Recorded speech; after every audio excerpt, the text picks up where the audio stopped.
बिस्मिल्लाहिर्रहमानिर्रहीम। मैं हूं डॉक्टर जीएम चौधरी और अपने यूट्यूब चैनल्स लीगल हेल्प और current affairs with doctor GM Chaudhary के साथ आपकी खिदमत में हाज़िर हूं। आज मैं आपके सामने एक बहुत ही अहम जो आइनी और कानूनी मसला है उस पर बहस करूंगा, और वो इशू ये है कि जब से इमरान खान साहब ने अपने लॉन्ग मार्च के आखिरी जो जलसा था जो रावलपिंडी में मरी रोड पर हुआ, उसमें उन्होंने ये ऐलान किया कि मैं पंजाब असम्बली और केपी के यानी कि खैबर पख्तूनख्वा की असम्बली तोड़ने जा रहा हूँ। उसके साथ ही वफाकी सतह पर और पीडीएम के जो रैंक्स हैं उनमें हलचल मच गई, खलबली मच गई कि अब क्या होगा। यकीनन ये एक सीरियस आइनी और कानूनी मसला है और हमारे यहाँ बहुत सारे लोग जो हैं इस पर तबादला ख्याल कर रहे हैं। उसमें मुख्तलिफ़ टीवी चैनल्स पर बहुत से एक्सपर्ट्स, बहुत से जर्नलिस्ट या मुख्तलिफ़ किस्म के लोग बैठकर अपने अपने तज़िये पेश कर रहे हैं। मैं इमरान खान साहब का जो ऐलान है उसकी इम्प्लिकेशंस पर तो इस वक्त बात नहीं करूँगा, वो मैं बाद में आपके साथ किसी दूसरे प्रोग्राम में बात करूँगा। आज मैं आपके सामने बिल्कुल एक जो आइनी मसला है कि आइन जो है यानी कि हमारा जो कॉन्स्टिट्यूशन ऑफ पाकिस्तान 1973 है वो क्या तरीक़ाकार प्रोवाइड करता है कि इमरान खान साहब ने ये जो ऐलान किया है उसके लिए क्या होगा। तो उसका देखें जी, बहुत सिंपल सा इशू है।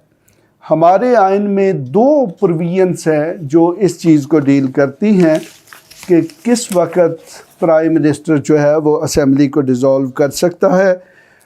नंबर फर्स्ट पे जो है वो कौमी असेंबली है, वो आर्टिकल 58 जो है उसके तहत उसको डिज़ोल्व किया जाता है। यानी कि उसमें प्राइम मिनिस्टर जो है वो सदर को एडवाइस देता है कि मैं असेंबली डिज़ोल्व करना चाहता हूं, और जैसे ही वो एडवाइस दी जाती है तो उस एडवाइस के 48 घंटे के अंदर अंदर असेंबली जो है वो डिज़ोल्व हो जाती है। लेकिन अगर सदर चाहे तो वो जैसे ही उसको प्राइम मिनिस्टर की एडवाइस मिले तो उस पर अमल करते हुए असेंबली की जो रेजोल्यूशन यानी कि असेंबली को तोड़ने का नोटिफिकेशन कर सकता है। तो मकसद ये है कि प्राइम मिनिस्टर की जो एडवाइस है वो एक ऐसी चीज़ है जो कि ऑटोमेटिक है। जब प्राइम मिनिस्टर एडवाइस दे देता है तो इवन आइन में ऐसा कोई तरीक़ाकार भी मौजूद नहीं है कि वो अपनी एडवाइस को वापस ले सकता है। वो एडवाइस फ़ाइनल होती है। अगर प्रेसिडेंट उसके साथ एग्री करे तो वो फौरी तौर पर उस पर नोटिफिकेशन जारी कर सकता है। तो अगर ना करे तो देन 48 आवर्स यानी कि 2 दिन गुजरने के बाद ऑटोमेटिकली असेंबली जो है वो डिज़ोल्व हो जाती है।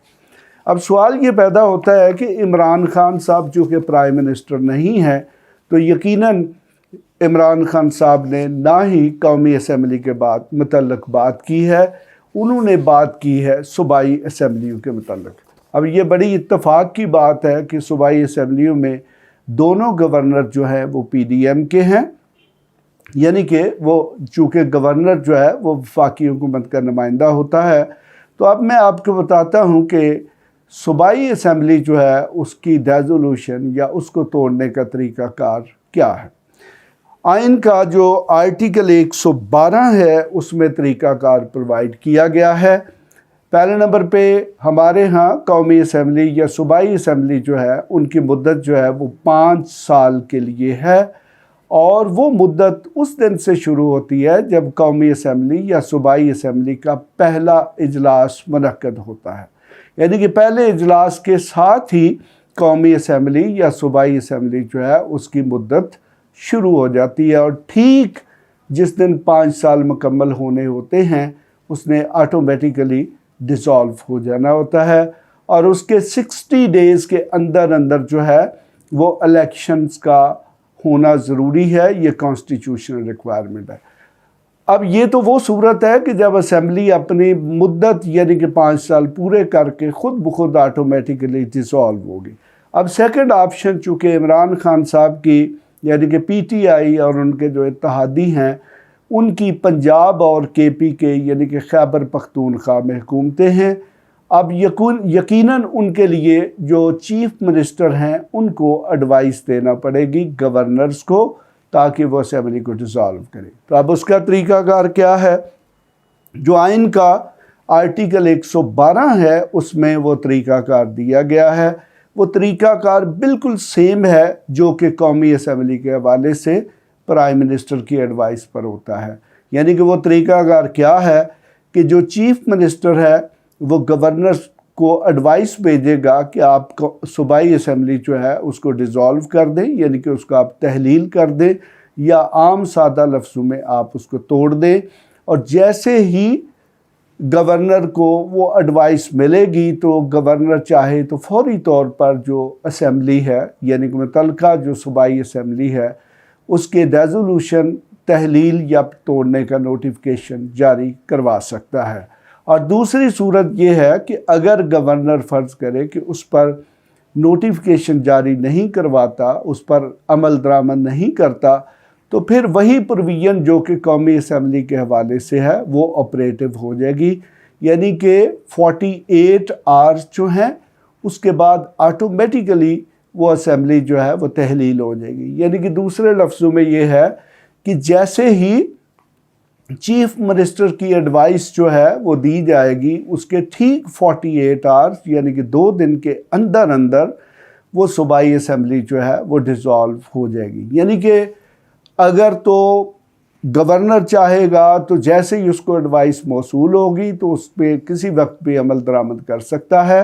तो अदरवाइज़ जैसे ही 48 आवर्स यानी कि 2 दिन मुकम्मल होंगे तो वो जो सूबाई असेंबली है वो डिज़ॉल्व तस्वर होगी, वो तहलील शुदा तस्वर होगी, या वो ख़ुद ब खुद टूट जाएगी। ये कॉन्स्टिट्यूशन की ऑटोमेटिक प्रोविजंस है, इनके लिए किसी किस्म की अप्रूवल की ज़रूरत नहीं है। अप्रूवल जो भी होनी है वो भी 48 आवर्स के अंदर अंदर यानी कि 2 दिन के अंदर अंदर होनी है। तो अदरवाइज़ अगर 2 दिन पूरे हो जाएंगे तो उस एडवाइस के 2 दिन के बाद ऑटोमेटिकली जो असेंबली है वो टूट जाएगी। तो अभी जो बहुत सी चेमगोइयाँ की जा रही हैं जी कि पीडीएम ये कर देगी, प्राइम मिनिस्टर ने गवर्नर को ये कह दिया है, गवर्नर ये कर देगा, गवर्नर एडवाइस को वापस भेज देगा या ऐसे कर देगा। तो इस हवाले से ये है कि कॉन्स्टिट्यूशन का जो आर्टिकल 112 है वो बहुत क्लियर है। वो ये कहता है कि इस एडवाइस को गवर्नर जो है वो वापस नहीं भेज सकता। ये एडवाइस जो है ये चीफ मिनिस्टर का प्रेरोगेटिव होता है और गवर्नर को उस पर एक्ट करना होता है। अगर वो एक्ट नहीं करेगा तो फिर वो ऑटोमेटिकली 48 घंटे यानी कि 2 दिन गुजरने के बाद वो एडवाइस ऑपरेटिव हो जाएगी। अब अगला सवाल ये है कि उस पर इलेक्शन का प्रोसेस क्या होगा। तो उसका इलेक्शन का प्रोसेस जो है वो आइन के आर्टिकल 224 में दिया गया है और उसमें ये बताया गया है कि जैसे ही असेंबली डिज़ोल्व होगी तो उसके 60 डेज़ के अंदर अंदर इलेक्शन होने हैं और जो भी इलेक्शन होने हैं उनके 14 दिन के अंदर अंदर इलेक्शन के उनका रिज़ल्ट आउट होना है। और जैसे ही उनका रिज़ल्ट डिक्लेयर किया जाएगा तो उसके साथ ही नई असेंबली जो है वो वजूद में आ जाएगी। तो एक और जो इस सूरत हाल को सामना करने के लिए वो है केयर टेकर प्राइम मिनिस्टर या केयर टेकर चीफ मिनिस्टर की प्रोविज़न। तो हमारे आइन में ये प्रोविज़न भी मौजूद है कि अगर गवर्नर चाहे तो वो उसी प्राइम मिनिस्टर या चीफ मिनिस्टर को कह सकता है, यानी कि सदर प्राइम मिनिस्टर की सूरत में और गवर्नर चीफ मिनिस्टर की सूरत में कि आप अपना काम जारी रखें उस वक्त तक जब तक कि आपकी जगह पर एक केयर टेकर प्राइम मिनिस्टर मुकर्रर नहीं कर दिया जाता।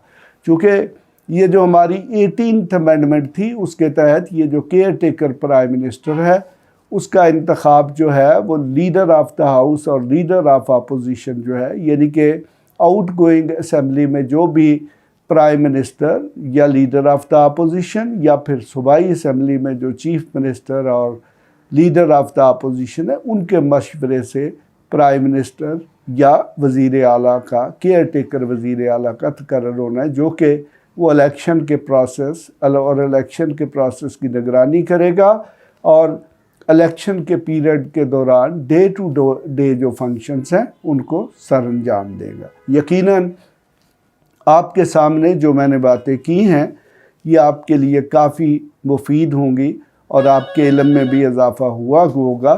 तो आप इन पर आपके जहन में अगर किसी किस्म का भी कोई सवाल हो तो आप वो सवाल मुझसे कर सकते हैं। आप मेरे व्हाट्सएप नंबर पे या टेलीफोनिकली बात कर सकते हैं। आपको जो भी आइनी या फिर कानूनी एडवाइस या मशावरत चाहिए होगी वो मैं आपको मुहैया कर सकता हूँ।